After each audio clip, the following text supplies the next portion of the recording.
Welcome to Time for Hope, a ministry of Hope for Living Media Church and Bible Study Time Incorporated. Here's your pastor and host, Dr. Freda Crews. Welcome to Time for Hope. I'm Dr. Freda Crews, your host, and today I would like to welcome author, international speaker, wisdom authority, and founder and senior pastor of Word of Faith Worship Cathedral in Atlanta, Georgia, Bishop Dale C. Bronner. Bishop Dale has written a book titled Power Principles, subtitled The Benefits of a Wisdom-Driven Life, that he and I will be discussing together today. Bishop Dale relates in his book how our society is devouring information and knowledge, but starving for a wisdom-driven outlook in our lives. The life we live is the legacy we leave. Legacy is not about the future, it's about what we are doing right now. When we are successful, it adds value to us, but our significance comes when we pass wisdom on to our families, our churches, and others with whom we relate, lifting them to a higher level in life. You will want to stay with us as Bishop Dale and I discuss how you can build an intentional legacy by impacting future generations with the wisdom-driven life. And Bishop Bronner, it's great having you again on Time for Hope, but with a different book. Yes. That we're going to be talking about, and I explained that to our viewers. And I will tell you, the title of this book even intimidated me. I didn't know what in the world until I got into it. Yes. Just what it could be talking about, power principles, because actually with some of the changes we talked about in the other show, that word power is being misused many times today in ways that you and I would not go along with that power principle. But it can also do the opposite. Yes. It can empower. We can be empowered if we realize where our power is coming from, and that the Holy Spirit is working within us if we are a Christ follower, and empowering us, right? Absolutely. And then the subtitle, The Benefits of a Wisdom-Driven Life. And the first thing I'm going to want to ask you is when you're referring to wisdom, I've seen various definitions of wisdom, and we know the wisest man, supposedly, with the reputation of being the wisest man ever lived, was none other than King Solomon, right? He was one of the richest and one of the wisest. From your perspective, what are you really referring to when you're referring to wisdom and a wisdom-driven life? Yes. Well, wisdom is about being able to skillfully and successfully deal in the affairs of life. I look at wisdom this way. Wisdom is realizing right now the future consequences of your current decisions. So if I do something right now, and if I think about what are the implications of my actions or my attitude right now, how would that affect people that care deeply about me? That helps me to make a wise decision. It is realizing the future consequences of your current decisions. That's the trouble with younger individuals. They do things without thinking. And they don't realize, they think that this is my life. And they don't realize that when people love you, your actions affect the people that love you. It's not just the person. So it's realizing the future consequences of their current decisions. There are people that do some of the most foolish things during their teen years and in their early 20s that will follow them for the rest of their life, but they don't think about that consequence. Wisdom is realizing right now the future consequences of your current decisions. And that's why God put that kind of wisdom in mothers, fathers, grandmothers, grandfathers. And so He allows them to help us to be able to shape that wisdom. Wisdom is a wonderful gift and a wonderful inheritance that can come from those who've lived before us. So you're still talking about some of the things we talked about in the other book, legacy. Yes, yes. We're talking about, when I've looked up, I remember years ago I was going to speak on something and it had to do with wisdom, and we think of King Solomon having all the wisdom that he had. And some of the definitions were that wisdom is collected knowledge. Yes, yes. So we learn and we get to know some things. So how soon does a child get to know that you touch a hot stove, that it's going to burn you? Yes, And of course there are parents there, mom and or dad there, to say, don't touch that, it's hot. Right. But you collect knowledge. But you know, when you were just talking, I thought you're talking about the millennials that I'm so concerned about. Them taking, are they giving thought to what they're doing right now, having a lasting effect? Right. Are they thinking in terms of what they're going to do when they get old? Right. When it seems like to me that they're kind of a lost generation, and I am very concerned about our millennials. Do you share that with me? Yes, I do. I have 5 millennial children, so it's a deep passion of mine, and so I see. Wherever I see a lack, I also see great opportunity. So I have great hope for them. And what I'm doing, to me, mentoring is the transference of wisdom. It is the transference of wisdom. So I'm trying to put my hand on as many of them as I can and mentor them. That's why I'm writing the books. That's why I wrote Power Principle as a mentoring tool. It is to mentor those who lack the wisdom. We have a lot of educated men and women, but not smart. Or I should say wise. So that people, I like that word, wise. That's, how often have we referred to someone, or they've been referred to around us, that's a very wise person, or that was a very wise decision. I even get to say that to my grandchildren, older grandchildren. They'll tell me, they'll share with me a decision they just made, and I'll get to say that I really believe that was a wise decision that you just made. So I'm transferring this knowledge, right? Yes, absolutely. When I do that. Yeah, absolutely. So I think that is the key, is to find ways that we, through our relationships, that we can literally transfer that.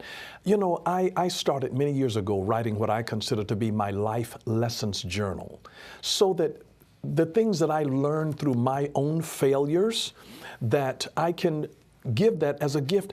I mean, you were mentioning earlier, in between the break, that you knew 4 of your great-grandparents. And can you imagine if each set of your grandparents had left you a journal of everything that they learned over the course of their life? And how that wisdom could have been transferred directly, and certain things that you would not have had to find out on your own. I mean, certain things each generation will discover on their own, but there's a lot that can save us time, energy, and money if we are able to benefit from the wisdom of those who lived before us. You know, I actually did get to, it was my father's grandparents that I was referring to, both sets. Wow. Living into their Such 90s, a blessing. and Such a even blessing. Having Sunday dinner with them on Sunday when we would visit with them and so forth. And the things that my father shared, that they had shared with him, he shared with us. Wow. So it's still going down through the generations. How often, and I've been noticing this because I'm a grandparent lately, how often even my friends or those people we're talking to refer to what a grandfather told them or a grandmother told them. I think you're really on to something about this legacy and being legacy-minded, as it were, or wisdom-minded, as you're talking about in your book. We don't just need it for us right now. Let's leave it for those that are following us. Let's help these millennials. Yeah, you know, let's help them get a grip on life, so to speak, and not be lost out there somewhere. It apparently begins with their parents and hopefully not their grandparents, but it could go back as far as the grandparents. Yes, and you know, one of the things that's so missing in this day and time is the value and the power of sharing a meal together without the interruption of technology. So sometimes I've been with my family, and I'll have everybody to stack their cell phone up in the center of the table. We'll go out to eat, and this is the deal, that whoever reaches to get their phone to check messages, to answer it, has to pay the bill. Oh boy, and so that's great. It creates an atmosphere where we talk to each other and we don't allow outside interferences to interrupt that opportunity to share in one another's lives as we have a discussion about it. Discussion reinforces information, and reflection turns experience into insight. It helps. We don't reflect enough in our society now. No, because in restaurants, I notice how a family will be sitting together, and they're all on the on their phone or computer or whatever. It's not like the days of Jonathan Edwards. You know what I'm talking about. That, and I mention it very often, and my viewers know this. That supper time, that evening meal together, where a family came together. They didn't get to have a choice about it.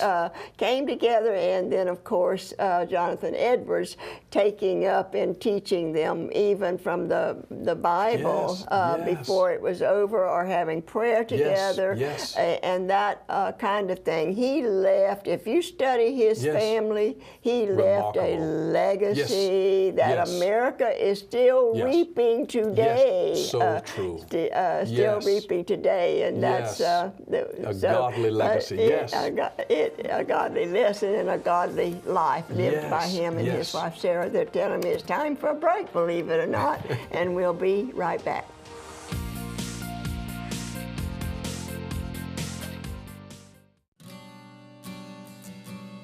If my memory serves me correctly, there is a saying that relates, Rome was not built in a day. And this can certainly be said about our lives as we pursue success. It does not happen overnight. Instead, it is a journey, and the present season we are living at any given time is part of the journey. Most of us cannot name patience as one of our strengths. If we are honest with ourselves, we have to admit that we want what we want, and we want it right now. The reality that it does not happen this way can generate great stress and anxiety, plus rob us of the joy and contentment our present life season has to offer. I have repeatedly expressed to groups of women I was addressing in conferences, you can eventually be and do all that you dream of, but you can't be and do it all at once. Then I explained to them that life opens up to us season by season, and for their own health and relationships, I challenge them to accept the season they are presently passing through and drain it dry, for there is something to be learned that will prepare them for the next season when the time is right. Most often, if we take advantage of our present season, we will transition into our next one gradually and spontaneously. As a general rule, it will not be a quantum leap. If someone would have told me 20 years ago that today I would be hosting a TV show reaching potentially millions of people each week, I would have thought, no way, you have to be kidding. and this has been true about various seasons and stations in my life. But God had a destiny all planned out for me, which will ultimately end in eternity with Him. To become successful and experience the significance that we all long for, we must get honest with ourselves and ask how we are defining success. If you are being driven by fame and fortune, you are on the wrong track, because even if you found it, it would not provide the contentment and satisfaction that you have believed it would. No, this can only be found when we are in relationship with Jesus Christ and surrendered to the will of our Heavenly Father, the Creator God, allowing Him to keep us on the path to our eternal destiny, to live forever with Him.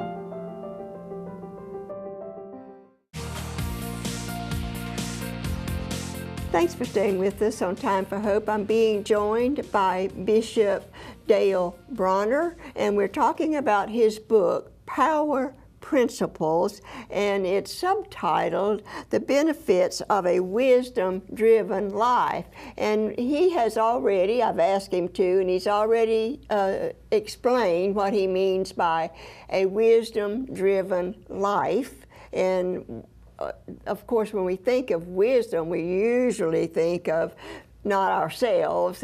We think of others as being wise and so forth, but he's brought it into a book and into a perspective that can bring it down to us as individuals, that we can become wise persons.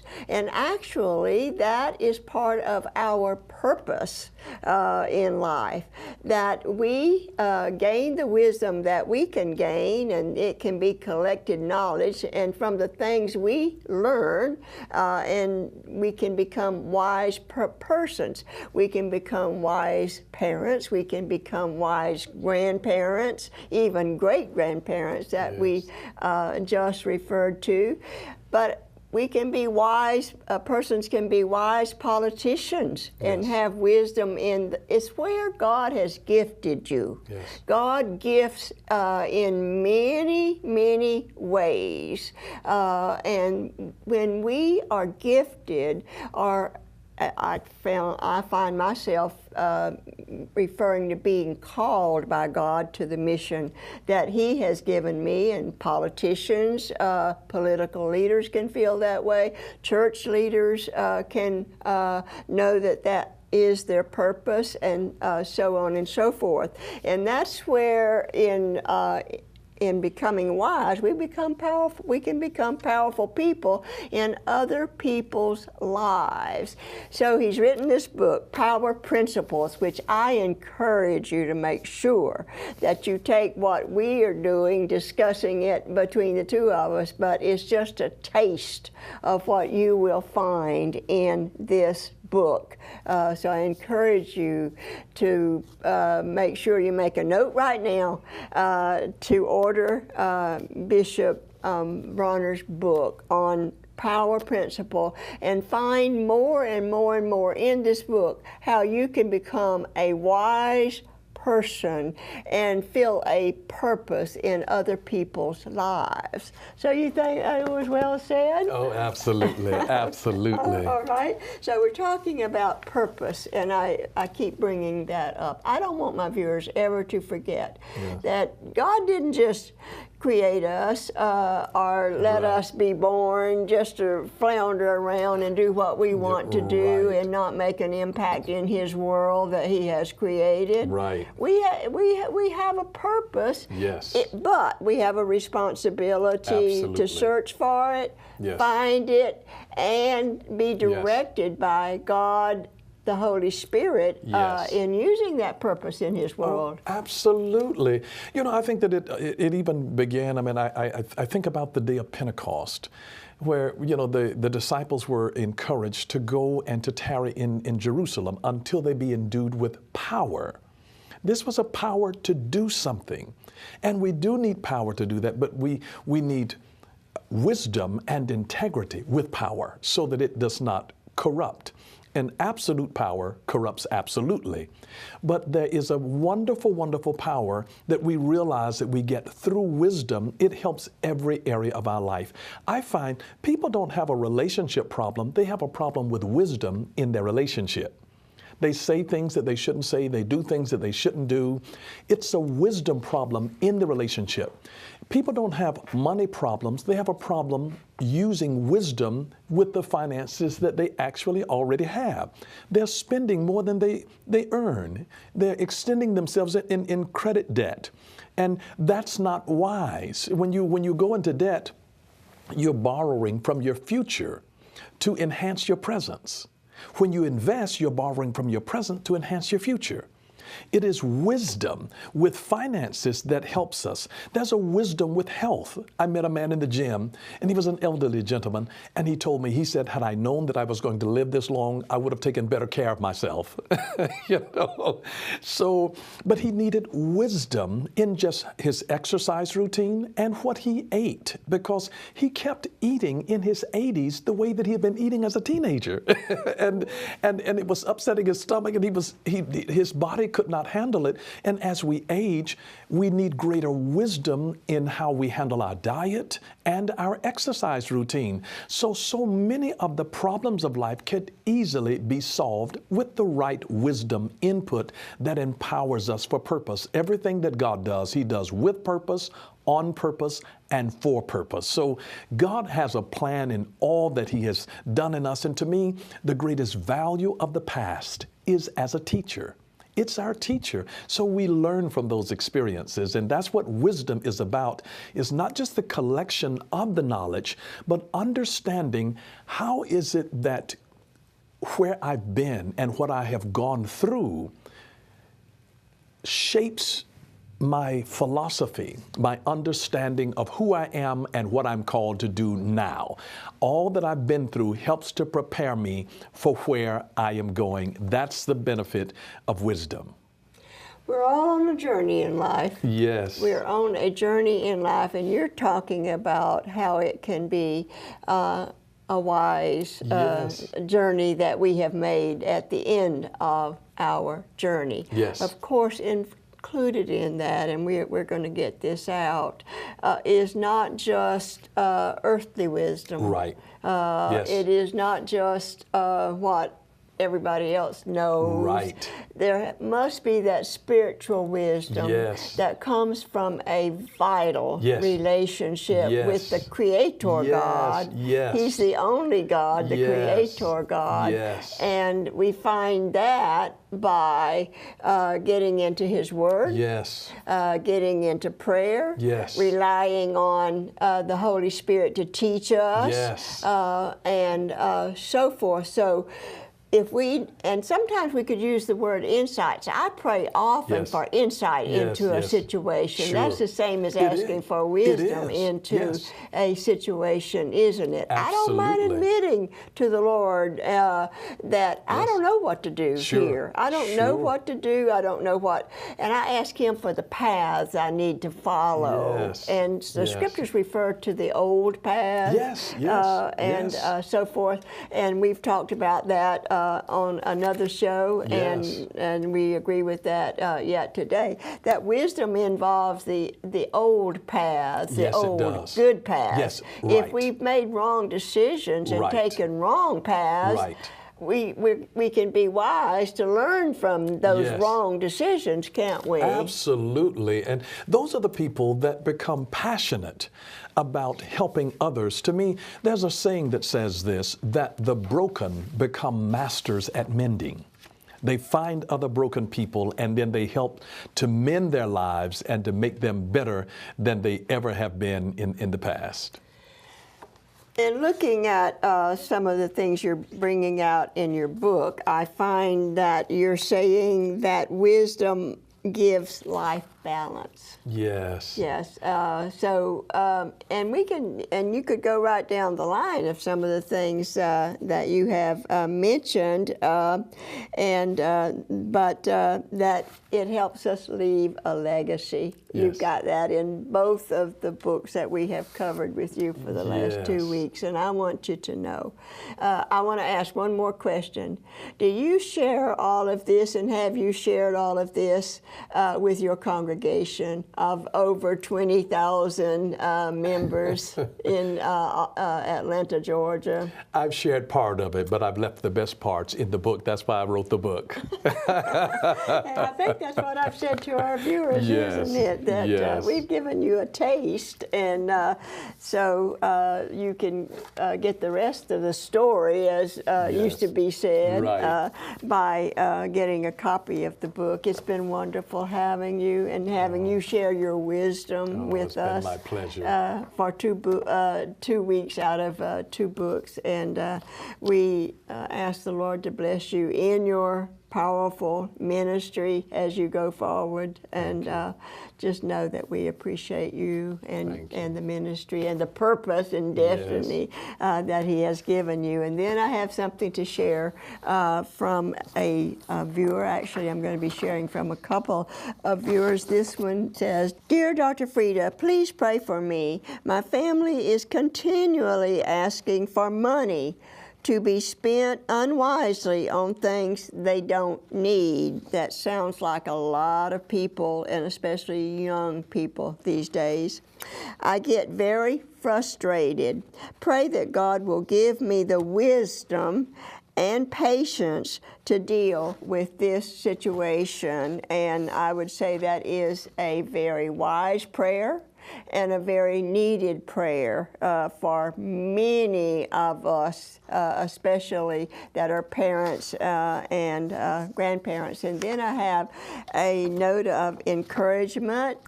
"Dear Dr. Freda, I thank you for your program. I watch it all the time. It is such a blessing, and I thank you for that encouragement." And then the other thing that I would encourage you to do is what this viewer has shared, that you make sure that you join us again next week on Time for Hope. Thank you for watching Time for Hope, a ministry of Hope for Living Media Church and Bible Study Time Incorporated. We offer a free fact sheet with more information on today's topic. Call or write us to get your copy today. The resource we are offering this week is available for a donation of at least $20 to the Time for Hope ministry. Any additional donation you wish to send will be greatly appreciated. Call us at 800-669-9133. Write us at Post Office Box 2169, Spartanburg, South Carolina, 29304. Or visit our website at timeforhope.org. As we continue to give out messages of hope, a financial gift of any amount to support this ministry will be greatly appreciated. When you send us a gift, you are joining us in offering hope to many viewers seeking help and hope for their situations, and enabling us to inform and inspire viewers to expand our mission as they learn and in turn can minister more effectively to hurting people around them. Look for Dr. Freda's Scriptural Devotions on our Time for Hope TV Ministry Facebook page. And to see this program again online, visit our website or search for the Time for Hope TV Ministry on YouTube, iTunes, Roku, or Facebook. Until next time, have a great week, and remember, it is time for hope.